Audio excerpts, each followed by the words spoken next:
finally find time to make another video. This time I want to cover the topic of DPI, dots per inch, and PPI, pixels per inch, what they mean and what you really need. I've been wanting to make this video for quite some time because what I see on the internet really kind of makes me crazy sometimes. Let's start with DPI. DPI is a printer setting. In my home printer I have the options of high, standard, draft, qualities. So that's what DPI is, print quality. The specs for my home printer are 4800 by 1200 DPI. This is actually 300 DPI of each CMYK inks, cyan, magenta, yellow, and black. For black and white printing, I have two black cartridges that can do 300 DPI each for a total of 600 by 600. The 4800 DPI spec here means that the printer is able to do quarter step feed for the paper. And that's not as good as it sounds like because the dots overlay each other. They do not really blend together as if the inks were mixed prior to being put onto the paper. This is a super close-up of inkjet dithering in color. And this is kind of how a patch of magenta might look. It's made up of a bunch of blue and red dots. They don't really overlay. They might overlay slightly in actuality, but this is the basic principle. And if we make it small enough to where you can't see the individual dots, then it looks magenta as it should.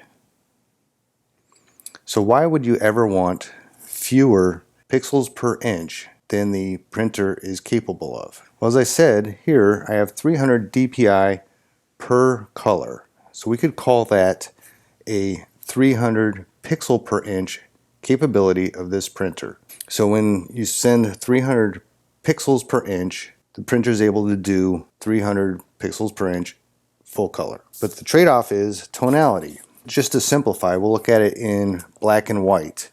If I use a single cartridge black, as I do for pigment ink and color, if I use 300 pixels per inch, that means every pixel is going to be either white or one shade of black, one black drop. If instead I give it half as many, that means I get 2 by 2 drops, 4 shades possible per pixel. And if it's 75 pixels per inch, I get 16 shades possible per pixel.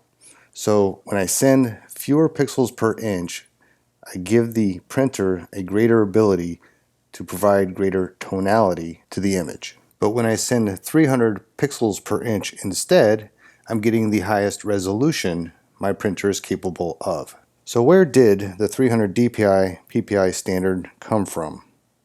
Well, the first I recall hearing of it was conversion from film to digital. It was about digitizing prints and negatives. It wasn't about digital images taken with a DSLR. Here's an article at the Library of Congress discussing scanning prints and negatives into digital form, and they recommend 300 DPI/PPI.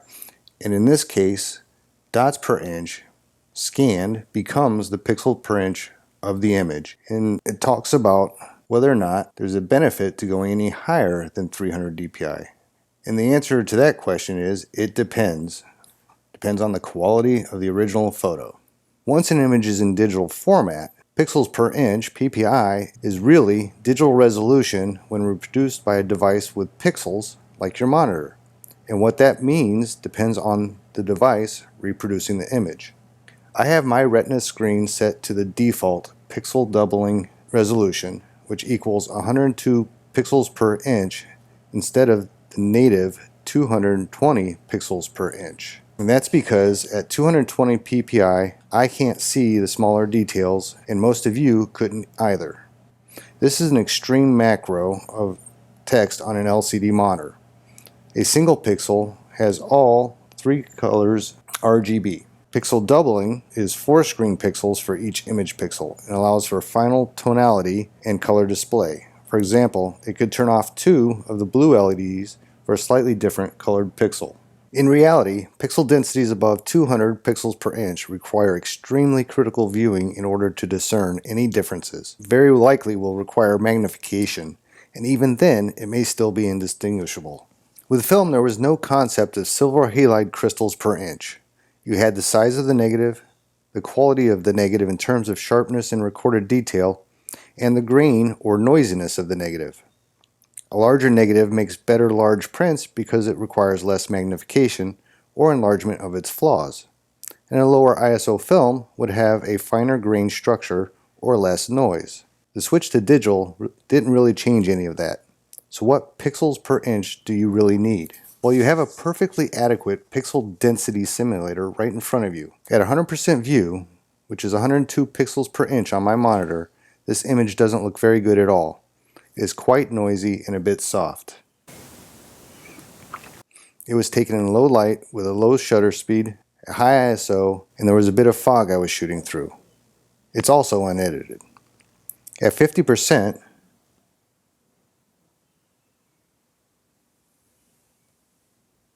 it looks better, and at 1/3, it looks pretty decent. 5568 pixels divided by 3 divided by 102 pixels per inch equals an 18-inch print. Coincidentally, 5568 divided by 300 also equals an 18-inch print. But this image would actually look even better at 1/4 size or smaller, which would be over 400 pixel per inch print density. That's why social media is such a great place to share images. The small display sizes make even marginal images look good. Now let's look at this next image. At 100% zoom, this image looks quite good to me. Some smaller details can be seen quite clearly, although some larger details don't look quite as good as they might when smaller. It's all a trade-off. And keep in mind, this would be a print that is nearly 7 foot wide at a resolution of 102 pixels per inch, and I'm viewing it at a distance of about 2 foot. At this point, you're probably thinking I'm nuts. A print nearly 7 foot wide at only 102 pixels per inch? So I made a copy and cropped it into just the eye. I then printed it at 102 pixels per inch using the highest quality or DPI setting my printer was capable of. And then I scanned it back into my computer at 100 dots per inch because that was the closest scanner setting I had to the 102 pixels per inch it was printed at. This is the original, and this is the scan. To me, it doesn't look quite as good in some areas, and it looks to have a little more visible noise. The colors also shifted along with the exposure, and that certainly is contributing. But still, we're talking about a print that would be nearly 7 foot wide at 100 pixels per inch. And I think for most uses, this would be acceptable. You're probably still thinking I'm nuts or something. You've probably heard 300 DPI things so many times from so many sources that I must be wrong. Certainly the entire internet can't be wrong. Well, it's not. You just have to know where to look. Here's an excerpt from an article Tom Hogan wrote. Between 288 and 360 DPI, can't tell the difference without getting a loop out and looking real close. Even then, often can't tell any difference. Now I have no idea what power loop Tom's using. 10x magnification is probably the most common. Some of the best ones are 12x, or even the lower power linen tester type loops are at 3x. So 300% magnification minimum, looking at it from a distance of probably no more than 8 inches, and you can't tell any difference. Down here, he talks about sending 140 DPI versus 180 PPI. And let's make sure we're clear. We're talking pixel density, so this should be PPI. 140 pixels per inch and 180 pixels per inch. You can usually tell the difference without magnification. Usually without magnification. Not always. And perhaps even from regular viewing distance, which means perhaps not with normal viewing. Here's another source on the web from a commercial printer. And it talks here, it says, many people think 300 pixels per inch is the standard for any kind of print. That's simply not true. It may be optimum for some printing methods, but not for dye sublimation process or any process that uses an inkjet printer. we have found that the same image at 300 ppi and 180 ppi, there is no noticeable quality loss, even in the superfine details when viewing up close. And they give actual print comparisons. 300 ppi versus 180 ppi and 72 ppi. And they state the quality loss at 72 ppi would not be noticeable from a viewing distance of 3 feet.